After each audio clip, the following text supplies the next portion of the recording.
Ce soir, je bénis le Seigneur pour chacun d'entre vous. Je dis à Dieu merci parce qu'il nous a aimés le premier. Il nous a dotés de la victoire. Elle est en nous. Donc n'oubliez pas, demain, chamboulement de programme. Et ça va nous permettre d'être ensemble et de célébrer le nom du Seigneur. Le nom du Seigneur. Donc ce soir, nous allons commémorer vraiment. Nous allons changer notre programme sur l'Apocalypse. Bien que toute la Bible parle du Seigneur Jésus, bien que toute la Bible est à propos de lui, nous allons parler ce soir de notre Seigneur à travers la fête de la Pâque. Mais nous allons aussi suivre, par la grâce de Dieu, la crucifixion. La crucifixion. Donc voilà, vous êtes vraiment les bienvenus. Pour vous qui nous suivez, peut-être c'est la première fois, que le Seigneur vous bénisse. On va vraiment tenter, tant bien que mal, de donner les éléments les plus importants en ce qui concerne la Pâque, et même la Pâque chrétienne, d'où nos racines sont juives, Pessah en hébreu. Et avec tant bien que mal, on va essayer de ne pas se perdre, parce qu'il y a tellement à dire sur cette victoire déjà annoncée dès le commencement avec les enfants d'Israël, mais c'était déjà annoncé dans le jardin d'Éden. Quand Adam et Ève ont péché, Dieu a dû faire ce sacrifice pour pouvoir recueillir la peau et couvrir le péché de l'homme et de la femme, leur nudité, leur honte. Dieu a couvert le péché par la peau de cet animal qu'il avait sacrifié. Et c'est comme ça qu'on peut voir, qu'on peut vraiment comprendre que Jésus-Christ n'est pas une tradition religieuse. Non, non, non, c'est vraiment une vie. Dieu a suivi l'humanité à travers son Fils, l'Esprit de son Fils. Dieu a suivi l'humanité jusqu'à nos jours. Dieu a toujours pourvu et il pourvoira encore. Donc soyez vraiment bénis, puissamment fortifiés dans le nom de Jésus. Et on ne pouvait pas ne pas parler du Seigneur. Je vous avoue que ce soir, j'étais déjà en train de travailler sur l'Apocalypse jusqu'à ce que, parce qu'avec les jours, on ne se rend pas compte, mais jusqu'à ce qu'une sœur m'envoie un message et qu'elle me dise ce serait vraiment bien de parler de la Pâque. Je comptais le faire exclusivement demain, mais déjà dès ce soir, on va pouvoir expliquer, on va pouvoir parler de notre Dieu. Vous savez, c'était vraiment la tradition pour les enfants d'Israël. Il a été dit à travers Moïse, les enfants d'Israël devaient parler au sein d'un repas, ils devaient parler, commémorer la Pâque et raconter ce qui s'est fait à travers Pharaon et la délivrance des enfants d'Israël du pays d'Égypte. Et Dieu avait, c'était la première fête qui avait été instituée, la Pâque. Ce sera le premier jour, ce sera le premier mois, et le 14e jour, vous allez commémorer la Pâque, a dit le Seigneur.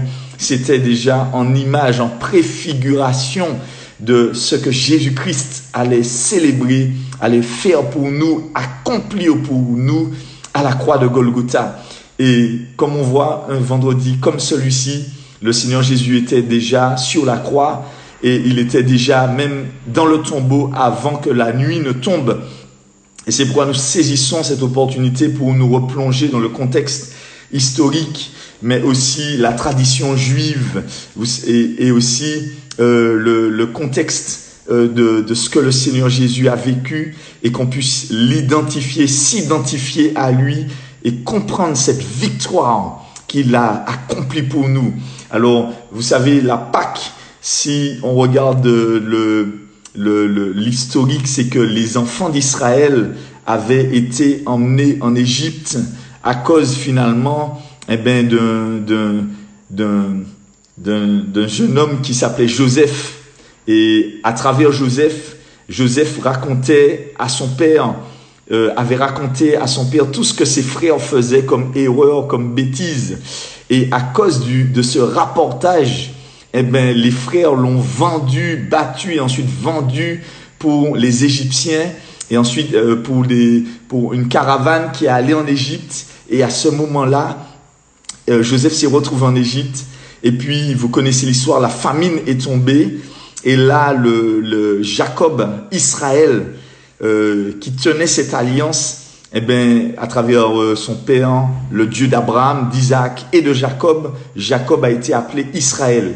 Et à ce moment-là, les enfants d'Israël se sont retrouvés tous en Égypte.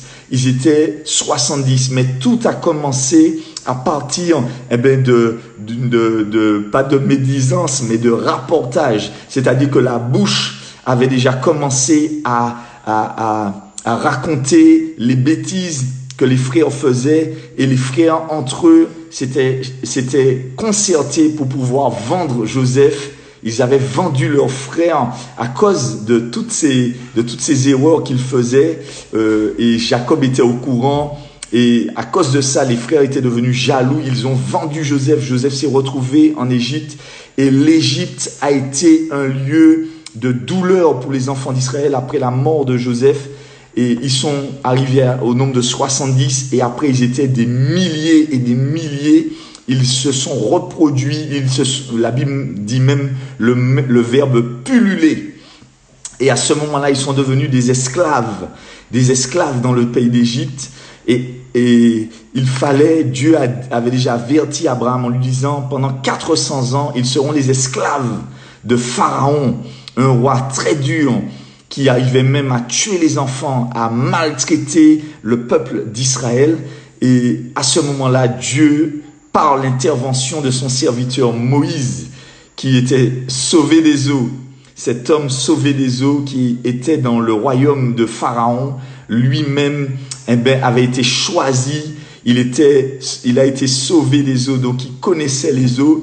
Et c'est particulier parce qu'il y a tellement de choses à dire, mais Moïse, lui, avait été choisi, et c'est par Moïse, à travers sa vie, après 40 ans dans le désert auprès de son beau-père Jéthro, il est retourné et il a délivré les enfants d'Israël. Alors, Dieu avait envoyé 10 plaies en Égypte. Vous connaissez cette histoire, Dieu a envoyé 10 plaies pour que Pharaon puisse céder, mais à la 9e plaie, Pharaon n'a pas cédé, et Dieu, il a fait rentrer ce qu'on appelle l'identification. Dieu a donné une identité à un peuple qui n'avait pas d'identité. Dieu a donné un amour, il a choisi un peuple qui n'était pas pur, qui était vraiment un peuple impur, c'était des esclaves, ils vivaient les uns avec les autres, ils pullulaient, ça veut dire qu'il y avait une reproduction extraordinaire, ils étaient dans des conditions très très difficiles, et ce peuple-là, malgré qu'ils étaient esclaves, Dieu les avait choisis, et Dieu a envoyé un instrument puissant pour les délivrer. Vous connaissez cette histoire, et comme le Seigneur le fait, le Seigneur fait des choses vraiment merveilleuses. Il avait décidé, comme dernière plaie, il a dit à Pharaon, puisque tu ne veux pas laisser partir mon premier-né, je vais tuer tous les premiers-nés de l'Égypte. Je vais tuer tous les premiers-nés de l'Égypte. Le fils, la fille, enfin, tous les premiers-nés, tous les fils, tous les mâles de l'Égypte vont mourir à cause de toi, parce que tu ne veux pas laisser Israël, mon premier-né, mon choisi, celui que j'ai choisi.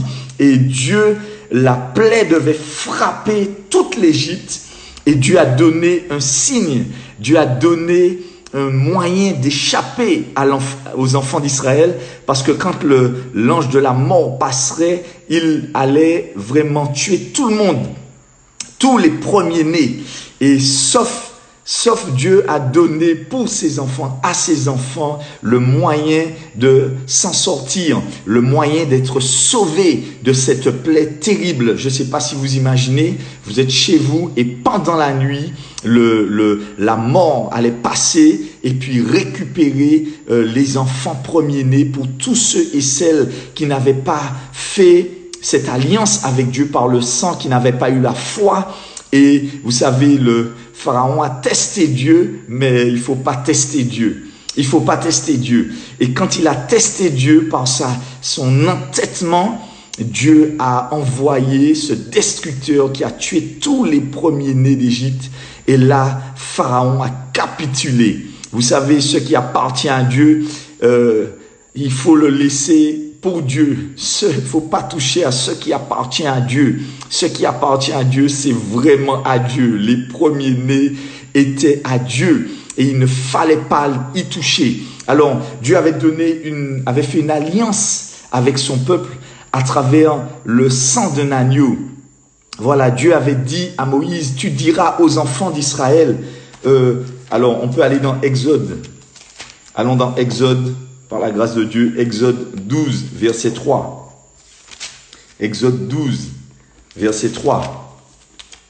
Donc, vous connaissez cette histoire et on donne juste quelques traits, parce que c'était la tradition. Vous savez, à cette heure-ci, les Juifs se réunissaient et puis, ils se réunissent et puis ils racontent ce qui s'est passé le soir, de la délivrance du pays d'Égypte. Ils se réunissent tous autour d'une table, ils ont un repas privilégié. Oui, alors, je veux vraiment dire que la Pâque ne vient pas des hommes. Hein. La Pâque ne vient pas de la tradition martiniquaise. Hein.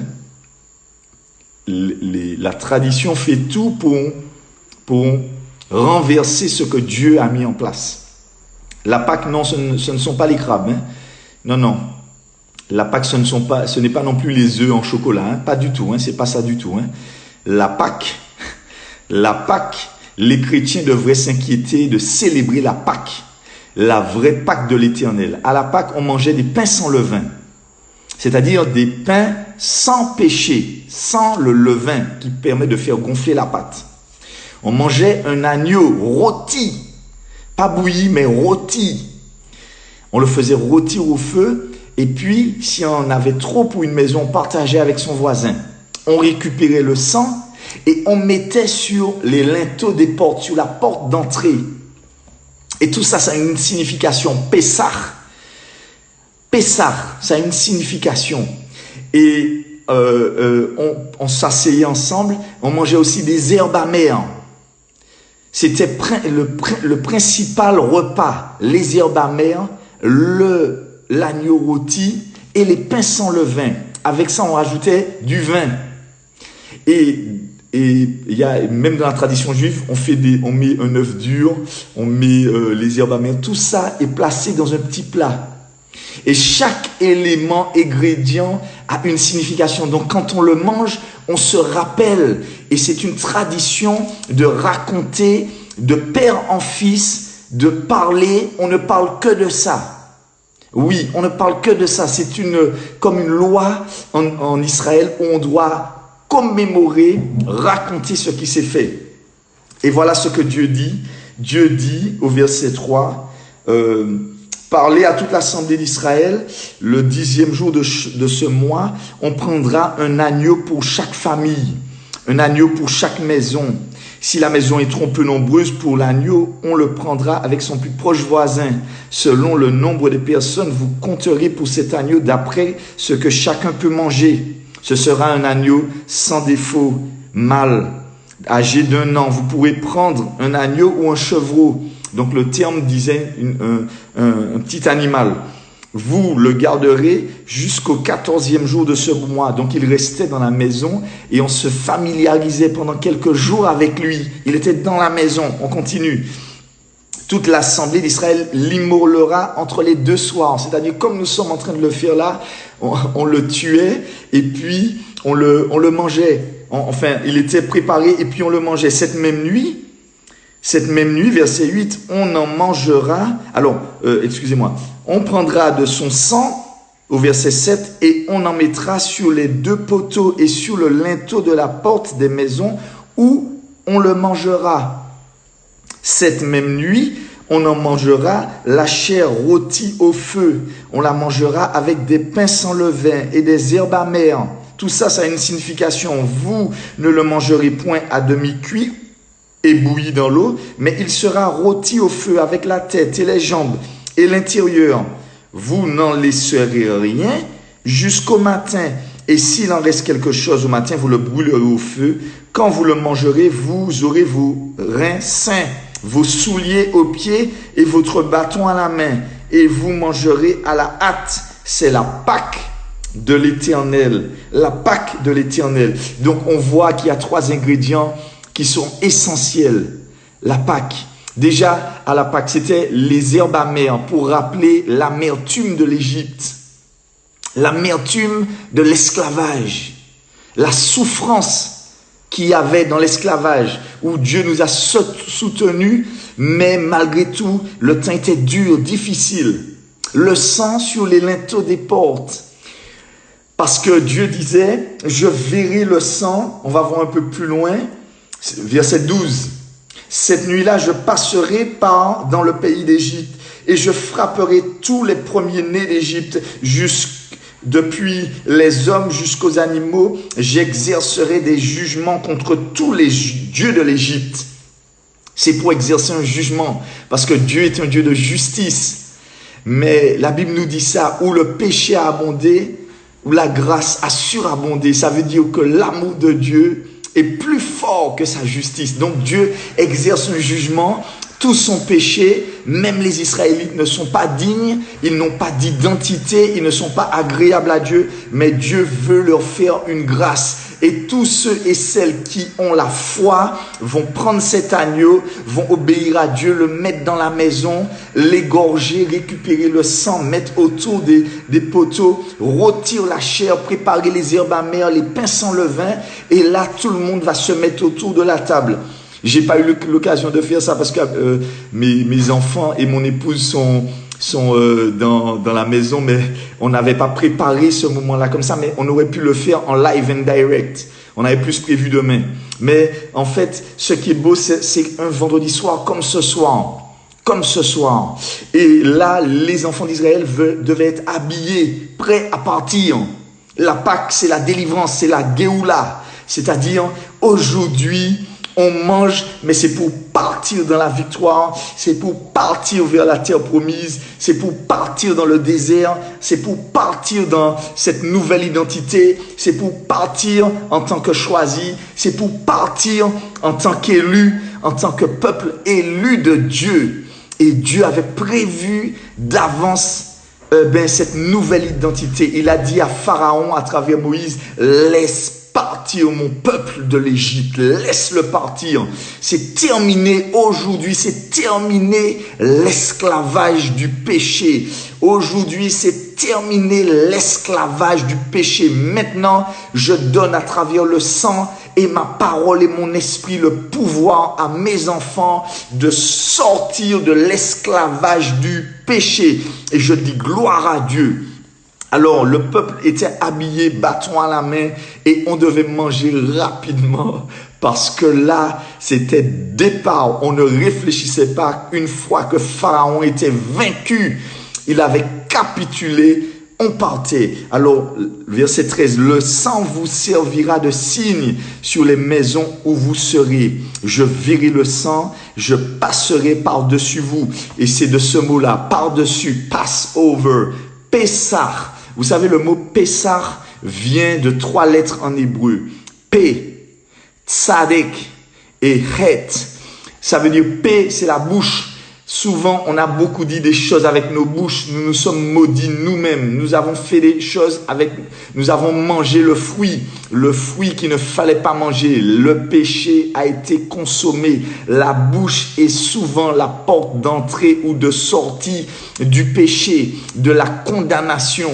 Tzadek, pour dire que la porte est fermée, elle est cadenassée. Oui, et Het veut dire aussi que cette lettre aussi veut dire fermé, rien ne sort. Tzadek, c'est que rien ne rentre, mais rien ne sort à travers le Het. Et à travers ces 3 lettres-là, Dieu était déjà en train d'annoncer, changez vos bouches, la manière de parler, la manière que vous laissez les choses rentrer dans votre cœur. Changez cette manière de rentrer et de sortir. Changez-la, fermez la porte au péché, cadenassez-vous, parce que quand la mort va venir, il ne faut pas qu'elle puisse rentrer dans votre cœur. Alléluia, je ne sais pas si quelqu'un est là ce soir, mais si tu es là, envoie un petit pouce, ça va m'encourager à donner la parole. Et on s'asseyait, ils étaient assis, et à ce moment-là, voilà ce que Dieu dit, je verrai le sang. C'est-à-dire que quand Dieu exerce ses jugements, c'est l'autorisation qu'il a donnée aux destructeurs de passer, de partir pour aller récupérer, soit par la maladie, soit par la mort subite. Mais là, le souffle était coupé. Le souffle était coupé, on entendait des cris à l'extérieur, on entendait des gens gémir, pleurer parce qu'ils perdaient leurs enfants. Et subitement, la chose se faisait subitement. Mais pour ceux qui avaient la marque du sang, je te dis que si tu n'as pas la marque du sang, c'est l'heure pour toi de mettre la marque du sang sur ta vie pour que Corona ne t'attrape pas, pour que maladie ne te happe pas, pour que méchanceté ne te happe pas, pour que le péché ne t'envoie pas en enfer pour la mort éternelle. Mets le sang sur ta vie. Il te faut le sang de Jésus de Nazareth. Alléluia. Et à ce moment-là, le Dieu Tout-Puissant disait: vous allez conserver ce souvenir, au verset 14, vous conserverez ce souvenir de ce jour et vous le célébrerez par une fête en l'honneur de l'Éternel. Vous le célébrerez comme une loi perpétuelle pour vos descendants. Alléluia. Donc voilà, c'est ce que le Seigneur veut pour nous. Il veut la délivrance. Le Seigneur nous a choisi un peuple qui n'était pas son peuple, choisi en cette soirée merveilleuse, et c'est comme ça que Dieu a délivré son peuple. On mettait le sang sur les linteaux des portes pour pouvoir dire: attention, nous sommes protégés. Attention, la mort est déjà passée par nous, parce que la mort récupérait à cause du jugement. C'était un droit légal de la mort à cause du péché de récupérer toute âme qui pêche. Le salaire du péché, c'est la mort. Et Dieu disait de prendre un agneau, de se familiariser avec, de s'identifier à lui et de récupérer le sang de l'agneau. Et ça montrait au niveau de la maison pour dire à la mort: excuse-moi la mort est déjà passée chez nous. On a déjà sacrifié, on a déjà tué chez nous. Il y a quelqu'un qui est déjà mort pour nous. L'agneau qu'on avait choisi est déjà mort. Donc, on n'a pas besoin de mourir encore. Et c'est ça, le sang symbolisait que la mort était déjà passée. Le destructeur, la mort venait, elle voyait, elle disait: ah, la mort est déjà passée. Je ne peux pas faire mourir quelqu'un qui est déjà mort. Je ne peux pas détruire une maison qui a déjà connu, qui s'est déjà identifié à travers le petit agneau. Je ne peux pas tuer où on a déjà tué. Donc il venait, il regardait, il disait: ah, tous ces gens-là dans cette famille sont déjà morts. Je veux te dire quelque chose: si tu n'es pas mort avec Christ, laisse tomber. Tu vas mourir une fois pour toutes, éternellement. Et c'est pourquoi je te le dis, ce n'est pas un avertissement à la légère, mais c'est par amour que je te dis que Dieu a tellement aimé le monde qu'il a donné son Fils unique, son premier-né, son seul-né, oui, son Fils unique, son premier-né, il l'a donné pour que tu aies la vie éternelle. Le sang de Jésus a coulé pour toi et moi, pour qu'on puisse s'identifier à lui. Et comme la mort l'a frappé, Dieu a exercé son jugement sur son Fils, l'agneau de Dieu. Il a exercer son jugement sur lui. Quand tu mets le sang de Jésus sur ta vie, la mort ne va pas t'atteindre, parce que la mort va voir que tu es déjà mort avec Christ. Alléluia. Alléluia. Victoire au sang de Jésus. Glorieux sang de Jésus. Digne est l'agneau. Digne est l'agneau. Digne est l'agneau. Et c'est pourquoi tu dois déclarer et tu dois vivre en tant que mort avec Christ, mais ressuscité avec lui. Mort au péché. Le péché ne doit pas demeurer dans ta vie. S'il demeure encore, c'est que tu n'es pas encore mort au péché. Tu n'es pas encore mort à l'esclavage de l'Égypte. Tu n'es pas encore mort et tu n'as pas de nouvelle identité. Mais avec Jésus, tu auras cette nouvelle identité. Je peux te le dire, quand la mort est passée pendant la nuit, les enfants d'Israël étaient tranquilles. Ils étaient prêts à partir dans leur nouvelle identité. Un peuple choisi, libéré de l'esclavage, l'esclavage, on avait payé pour qu'il soit libre de l'esclavage. Dieu a payé l'agneau de Dieu. Dieu a payé et il avertissait déjà 4000 ans, plus de 4000 ans à l'avance, ce qu'il avait déjà fait dans l'éternité et ce qu'il manifesterait aux yeux du monde. Oui, Jésus-Christ est l'agneau de Dieu qui ôte le péché du monde. Il a été à la croix pour toi et moi. En ce vendredi, nous ne célébrons pas comment on va assaisonner les crabes. Nous ne célébrons pas comment on va voir avec quelle pomme de terre qu'on va éplucher. Tout ça, c'est de l'accessoire. Tout ça, c'est pour le ventre. Mais ce qu'on commémore, c'est la glorieuse victoire de notre Dieu. C'est un moment privilégié. La Bible nous dit clairement que Christ est notre Pâques. Il est notre Pâques. Jésus-Christ est notre Pâques. C'est ce que la Bible nous dit. Donc, et c'est ce que nous célébrons. Nous le célébrons. Allons dans 1 Corinthiens 5, 6 et 7. 1 Corinthiens 5, 6 et 7. 1 Corinthiens 5, 6 et 7. Alléluia. Alléluia. 1 Corinthiens 5, 6 et 7. J'espère que tu es avec moi ce soir. Ce sont des choses que l'on connaît, mais il est bon pour nous en cette soirée de le commémorer. Et ce qui est merveilleux, c'est que nous sommes tous confinés, comme les enfants d'Israël étaient confinés. Là, pas ni sorti, pas ni fait d'autres bagailles, que rester là, en caille là, et puis manger autour de la table, et puis se rappeler ce que Jésus a fait pour nous. Je vous dis, il n'y a pas de coïncidence. Si ça se trouve, nous allons être délivrés aujourd'hui. Si ça se trouve, nous serons peut-être délivrés ce soir ou même demain matin ou peut-être même dimanche matin quand il est sorti du tombeau. C'est pourquoi c'est à toi de te préparer. C'est à toi de te préparer. Alléluia. Alléluia. Donc, la Bible nous dit, verset 6, 1 Corinthiens 5, verset 6. 1 Corinthiens 5, verset 6.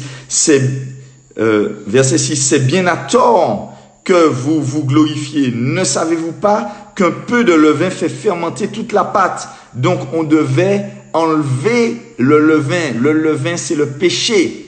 Oui, sans levain, du pain sans levain. Ça veut dire que nos vies sont sans péché à partir de maintenant. Ensuite, la Bible nous dit, verset 7, faites disparaître le vieux levain afin que vous soyez une pâte nouvelle. Une pâte nouvelle, une nouvelle identité, une nouvelle vie, une vie qui marche non par la vue, mais par la foi dans ce que Dieu a dit.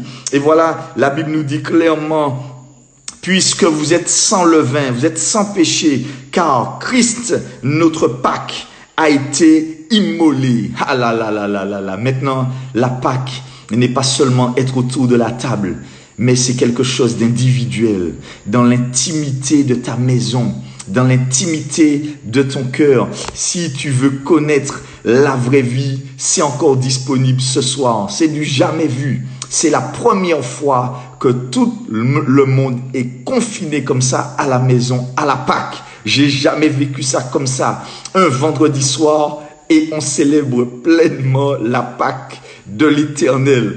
Donc le vendredi soir, à la même heure, Jésus était déjà sur la croix. Et même à ce moment-là où je vous parle, il était déjà enveloppé et mis dans le tombeau. Oui, parce que la Pâque commençait le vendredi soir. Il fallait déjà le crucifier, le rôtir. Il fallait déjà le préparer et puis le mettre dans le four pour pouvoir le consommer. Il fallait rapidement le tuer. Et c'est ce qui s'est passé. On l'a accusé. On a menti sur lui. Et ce matin, dès 4 heures, on a commencé à raconter les merveilles de notre Dieu, sa souffrance, mais notre victoire. Dans sa souffrance, nous avons vu notre victoire. Nous avons vu cette puissance s'accomplir pour nous. Et demain, on verra ça, cette identification à la crucifixion. On va passer d'autres journées à s'identifier, c'est-à-dire de la même manière qu'il était dans le tombeau. et que son âme était en train de glorifier le nom de Dieu en récupérant la clé de la mort et du séjour des morts. Tout Satan et son cortège étaient dans la défaite parce que l'âme de Jésus-Christ de Nazareth était pure. Il a traîné, il les a vaincus, tous les démons qui nous attaquent.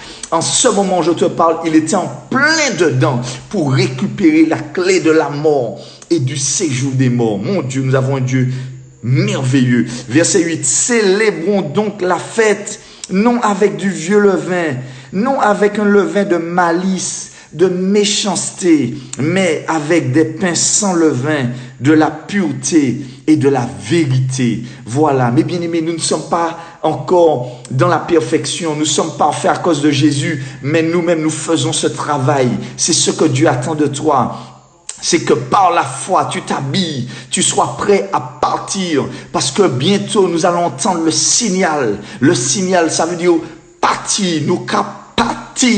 Et c'est à toi maintenant de te préparer. Jésus-Christ a fait le travail. Il a fait le travail pour te donner la puissance de résister à l'ennemi, la puissance de vaincre le vieil homme qui est en toi, tu étais son esclave. Il t'obligeait à faire des choses. Tu n'avais pas le choix. Tu n'avais pas le choix de mal penser. Tu n'avais pas le choix de pécher. Tu n'avais pas le choix d'être esclave de tes envies, de tes désirs. Avant de connaître Jésus, tu n'avais pas le choix. C'était comme ça. Tu ne connaissais même pas que tu pouvais t'en sortir. D'ailleurs, les gens me disent, ah, mais faut quitter yo vivre. Faut quitter yo vivre. Vivre dans l'esclavage n'est pas vivre. Vivre sans le Christ n'est pas vivre. Vivre dans le péché n'est pas vivre. Le péché n'a jamais amené la joie. La joie est éphémère dans le péché et tu n'avais pas le choix. Parce que Pharaon te dominait. Ton maître, c'était Satan. Ton maître, c'était Pharaon. Ton maître, c'était le diable. Il t'obligeait, il prenait ta tête, il te disait, va faire ça. Tu faisais. L'éducation essayait d'arranger ça. Les bons conseils essayaient d'arranger. Mais tu n'avais pas la puissance qu'il fallait. Mais grâce à la mort de Jésus, l'Esprit de Dieu vit en toi maintenant. Et maintenant, tu peux dire à Pharaon, laisse-moi partir de l'esclavage.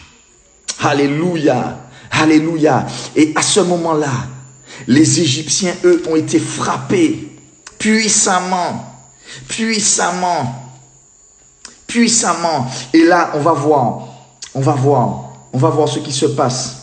Au verset 29, Exode 12, verset 29. On retourne dans Exode 12, verset 29. Exode 12, verset 29. Et je sais que demain, on va faire que ça.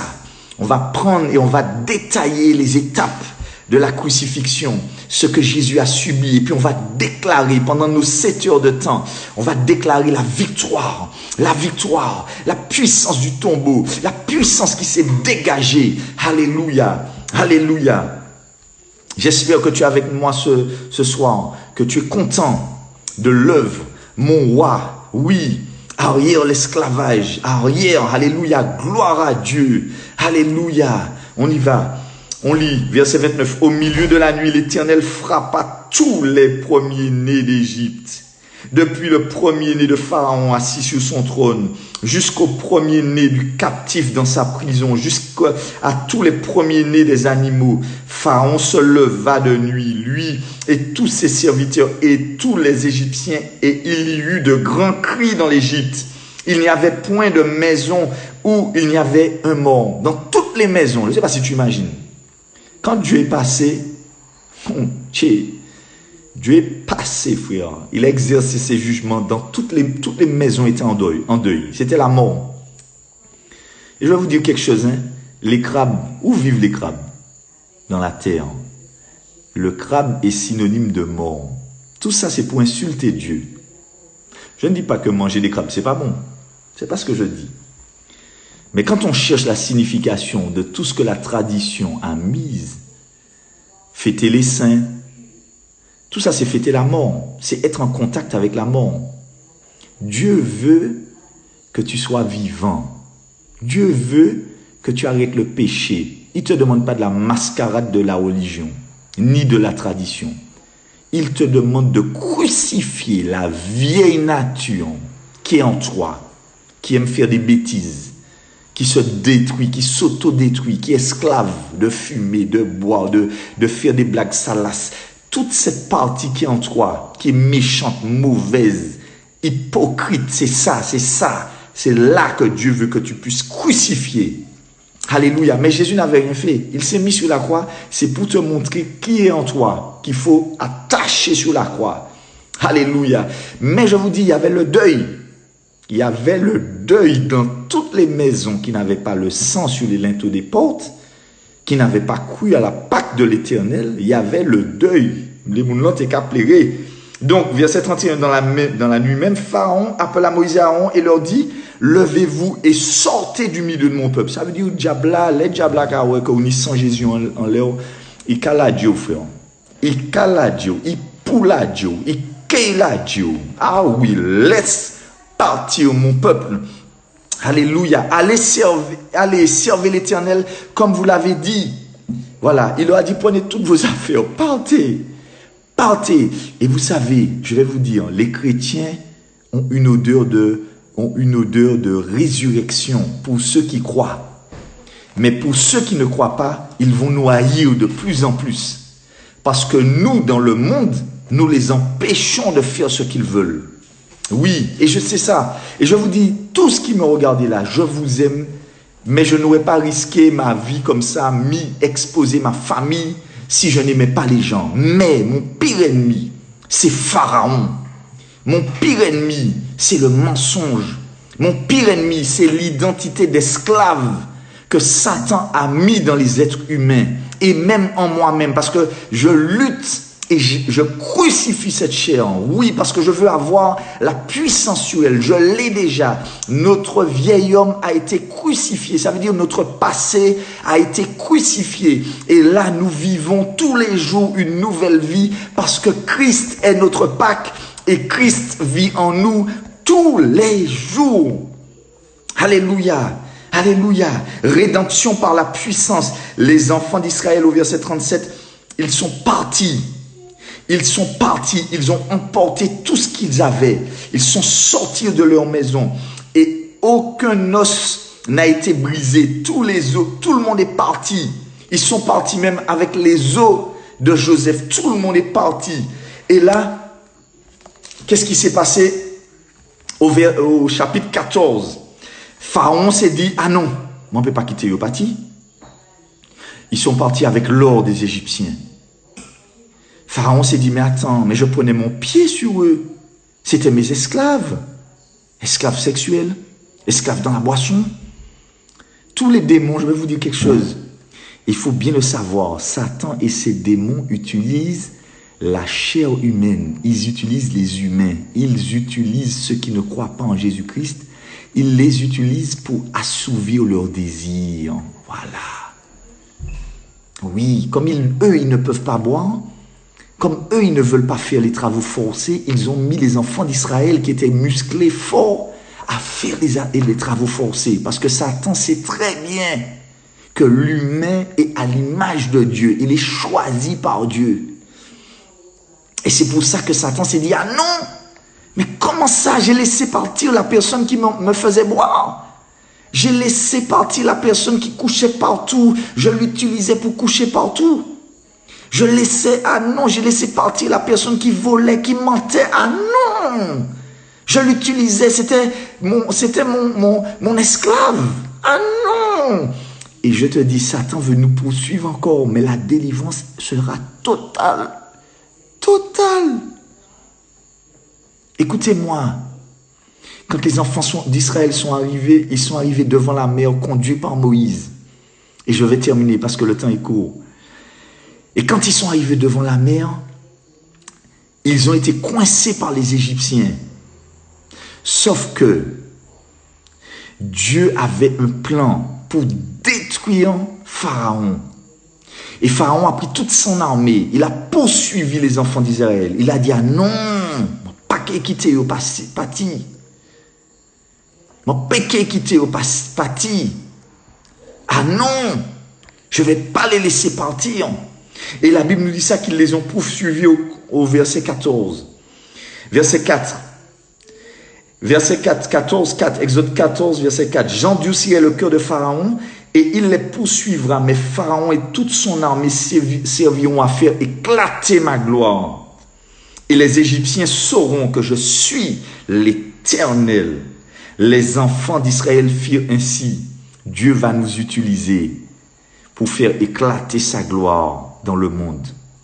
Tous les chrétiens qui sont persécutés, maltraités, tous les chrétiens qui sont humiliés, nous-mêmes, on est obligés, on est sous la pression.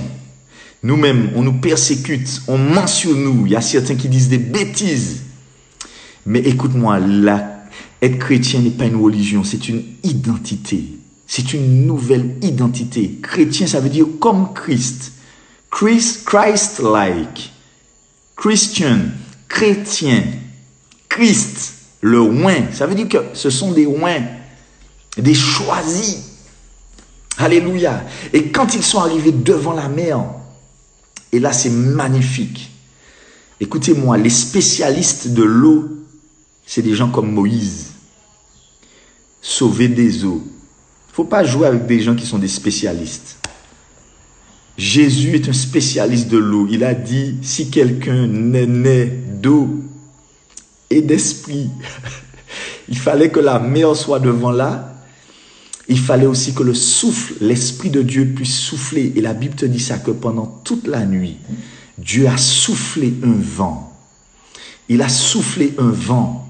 Et la mer s'est ouverte devant le peuple d'Israël. Des esclaves, des gens de rien du tout, des gens sans grande éducation, sans principe de notable, sans force, mais des gens choisis, des gens avec une grande puissance, des gens avec un grand Dieu.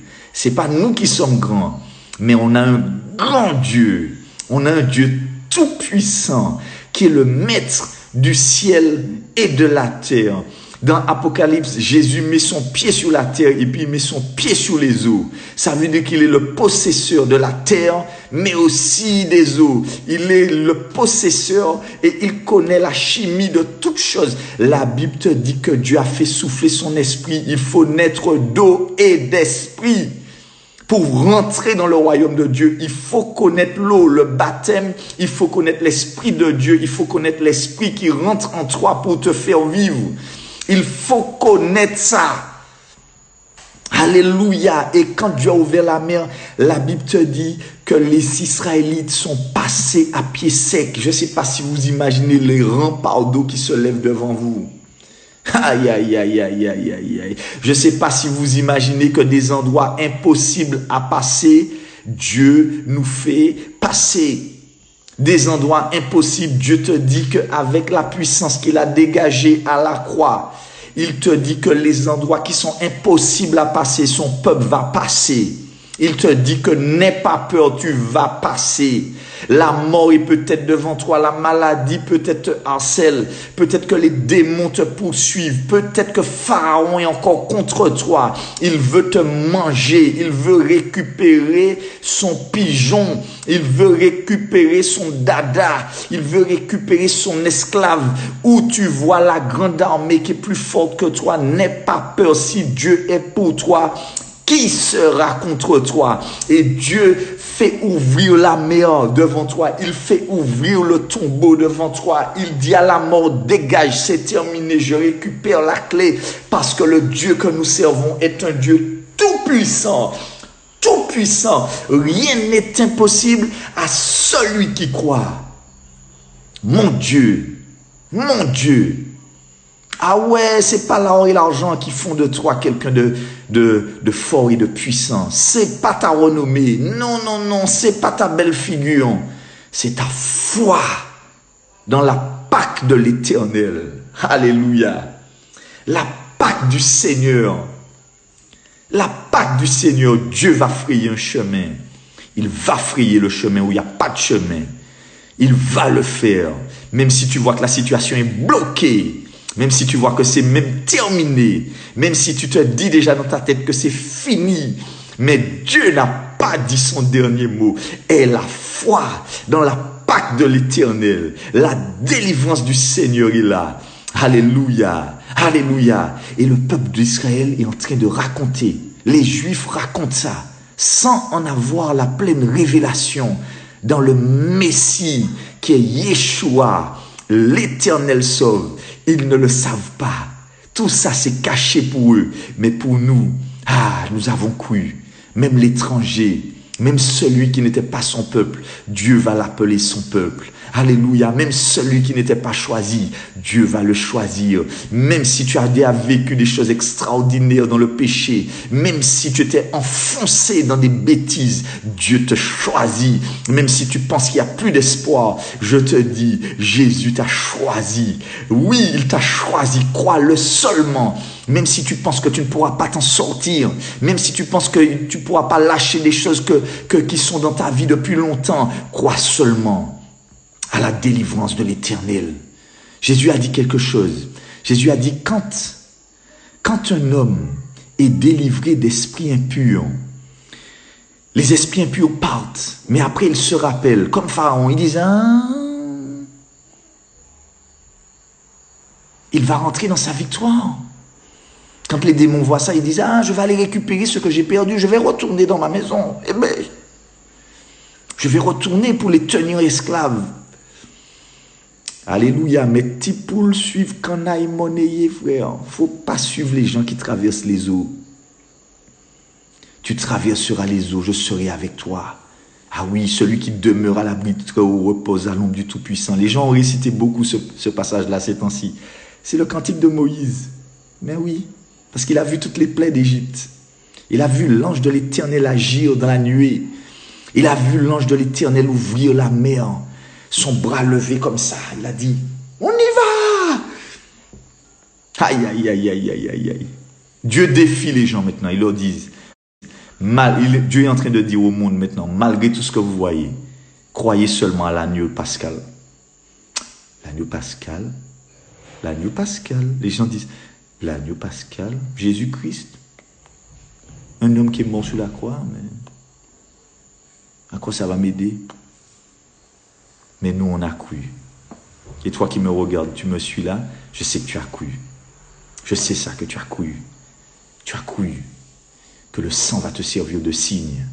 Tu as cru que tu as une nouvelle identité. Tu as cru que tu étais un esclave avant, mais maintenant tu es libre. Oui, il faut parler à l'ennemi. Il faut lui dire, laisse-moi partir, je pars, je m'en vais. Alléluia. Libéré de la rancune. Libéré de cette vieille nature qui nous fait la guerre tout le temps, boudé, aigri, fâché, qui réclame. Libéré. Là, on peut aimer librement. À nous la vie. À nous la vie. La vie en abondance.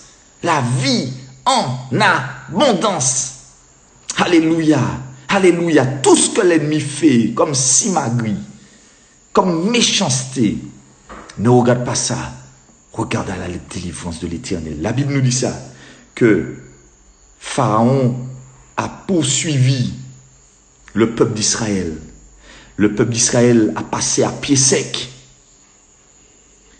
Et vous savez, même si Satan vous poursuit, ils vous feront la guerre, mais ils ne nous vaincront pas. Ils ne te vaincront pas. Jésus-Christ a dit, croyez en Dieu, croyez en moi. J'ai vaincu le monde. J'ai vaincu le monde. J'ai vaincu le monde. Alléluia. Nous ne sommes pas parfaits. Il y a plein de choses en tant qu'esclave qu'il faut régler, qu'il faut changer. Mais je sais qu'en Jésus-Christ, nous le sommes déjà parfaits. Nous marchons, nous ne sommes plus des esclaves, mais nous progressons de jour en jour. De jour en jour, le Saint-Esprit nous conduit. De jour en jour, nous nous humilions devant Dieu. De jour en jour, Dieu nous transforme. Alléluia. Et quand ils sont rentrés, ils ont poursuivi le peuple d'Israël. Pharaon et toute son armée a été engloutie. Quand on encore compte, nègre? Ou quand on encore compte? Alléluia. Alléluia. Alléluia. Je bénis le Seigneur. Que le Seigneur vous bénisse. qu'il vous fortifie en ce soir, qu'il vous montre cette délivrance à la Pâque. Relisez la Pâque. Il n'y a pas des crabes, non, il n'y a pas de crabes là. Ce n'est pas les crabes, non, on s'en moque des crabes. Ce qu'on veut voir, c'est la délivrance de l'Éternel. Alléluia, Maranatha, Jésus revient. Il revient bientôt. Et je dis gloire à Dieu. Ce soir, c'est l'occasion pour nous de commémorer ce qui s'est fait. Ce qui s'est fait, c'est le moment pour nous d'être en famille. C'est le moment pour nous de célébrer ensemble, en tant que famille de Dieu, la victoire du Seigneur Jésus. La victoire. Et je t'invite à chanter ce chant-là avec moi. Merci pour le prix payé. Alléluia.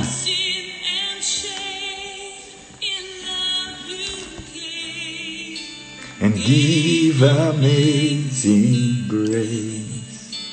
Merci pour ton amour. Oh Seigneur, merci.